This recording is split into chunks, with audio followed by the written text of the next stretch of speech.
ದೇವದುರ್ಗ ಪಟ್ಟಣದ ಹೊಸ ಬಸ್ ನಿಲ್ದಾಣದ ಬಳಿ ಇತ್ತೀಚೆಗೆ ಸಂಭವಿಸಿದ ಭೀಕರ ಕಟ್ಟಡ ಕುಸಿತದ ದುರಂತದಲ್ಲಿ 3 ಯುವ ವಿದ್ಯಾರ್ಥಿಗಳು ಪ್ರಾಣ ಕಳೆದುಕೊಂಡಿದ್ದು, ಈ ಘಟನೆಯು ಇಡೀ ತಾಲೂಕನ್ನ ಬೆಚ್ಚಿ ಬೀಳಿಸಿದೆ.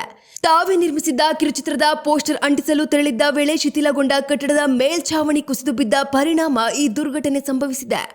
ಈ ಬಗ್ಗೆ ಆಕ್ರೋಶ ವ್ಯಕ್ತಪಡಿಸಿರುವ ಭೀಮ್ ಆರ್ಮಿ ತಾಲೂಕು ಅಧ್ಯಕ್ಷ ವಿಶ್ವನಾಥ್ ಬಲ್ಲಿದವ್, ಮೃತ ವಿದ್ಯಾರ್ಥಿಗಳೆಲ್ಲರೂ ಕಡು ಬಡ ಕುಟುಂಬದವರಾಗಿದ್ದು, ಅವರ ಕುಟುಂಬಸ್ಥರು ಆಧಾರ ಸ್ತಂಭಗಳನ್ನೇ ಕಳೆದುಕೊಂಡಿದ್ದಾರೆ. ಆದ್ದರಿಂದ ಸರ್ಕಾರ ಕೂಡಲೇ ಸ್ಪಂದಿಸಿ ಮೃತರ ಕುಟುಂಬಗಳಿಗೆ ತಲಾ 25 ಲಕ್ಷ ರೂಪಾಯಿ ಹಾಗೂ ಗಾಯಾಳು ವಿದ್ಯಾರ್ಥಿಗಳಿಗೆ ತಲಾ 10 ಲಕ್ಷ ರೂಪಾಯಿ ಪರಿಹಾರವನ್ನ ಮುಖ್ಯಮಂತ್ರಿಗಳ ಪರಿಹಾರ ನಿಧಿಯಿಂದ ನೀಡಬೇಕು ಎಂದು ಒತ್ತಾಯಿಸಿದ್ದಾರೆ.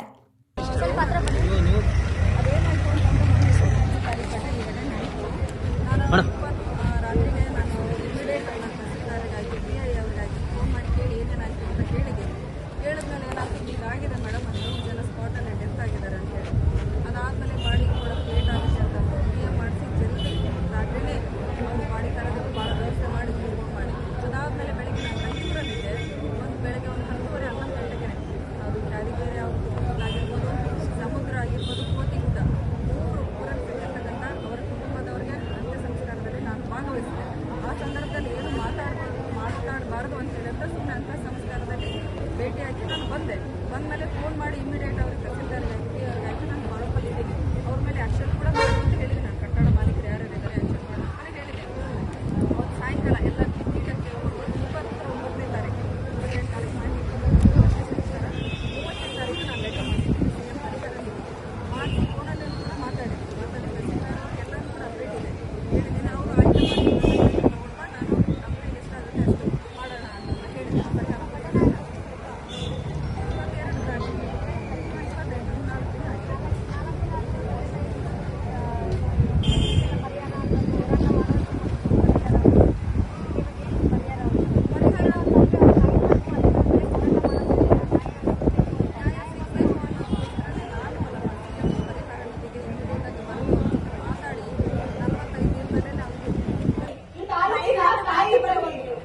25 4 ದಿನ ಆಯಿತು.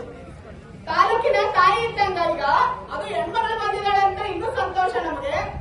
ಅವ್ರು ಹೇಳಿದ್ರು ಈ ತರ ಘಟನೆ ಆಗಿಲ್ಲ, ಫಸ್ಟ್ ಟೈಮ್ ಆಗಿರೋದು, ಫಸ್ಟ್ ಟೈಮ್ ಆಗ್ಲಿ ಸೆಕೆಂಡ್ ಟೈಮ್ ಆಗ್ಲಿ ಜೀವ ಹೋಗಿರೋದು ಬಹಳ ನೋವಿದೆ ಮೇಡಮ್. ನಮ್ಮ ಮನೆ ಮಕ್ಕಳನ್ನ ಕಳ್ಕೊಂಡಾಗ ಎಂತ ನೋವಾಗುತ್ತೆ ಅಂತ ಹೇಳಿ ಆ ಕಳ್ಕೊಂಡವ್ರಿಗೆ ಗೊತ್ತು. ಅದನ್ನ ಹೊರಗೆ ಬಂದು ಮಾತಾಡಿ ಹೇಳಿ ಹೋಗ್ಬೋದು. ಇವತ್ತು ರೂಪನಾಯಕ್ ಬರೋ ಮಾತಾಡಬಹುದು, ನಿಮಗಾಗಿ ಧ್ವನಿ ಎತ್ತಬಹುದು. ಅದು ಬಿಟ್ಟು ನೀವು ಪಟ್ಟಂತ ಕಷ್ಟ, ನೀವು ಪಟ್ಟಂತ ನೋವು ನಾನು ಅದನ್ನ ಅನುಭವಿಸಕ್ ಆಗಲ್ಲ. ಆದ್ರೆ ನಾನು ನಿಮ್ಮ ಪರವಾಗಿ ಒಂದು ಜವಾಬ್ದಾರಿಯುತವಾಗಿ ಬಂದಿದ್ದೀನಿ. ಇಲ್ಲಿ ಬೇಜವಾಬ್ದಾರಿ ಪೊಲೀಸ್ ಅಧಿಕಾರಿ ರಾತ್ರಿ ಡ್ಯೂಟಿ ಮಾಡಿದೀನಿ, ನನಗೆ ರೆಸ್ಟ್ ಬೇಕು ಅಂತ ಹೇಳ್ತೀರಲ್ಲ. ಈಗ ನಾವು 5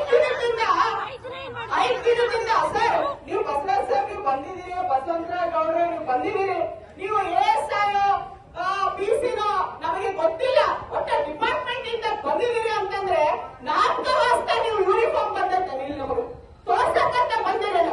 ನಿಮಗೆ ಜವಾಬ್ದಾರಿ ಇಲ್ಲ. ನಿಮಗೆ ನಾವು FIR ಹಾಕಿದ್ಮೇಲೆ ನಾವಿನ್ನ ತನಿಖೆ ಮಾಡ್ತಾ ಇದ್ದೀವಿ.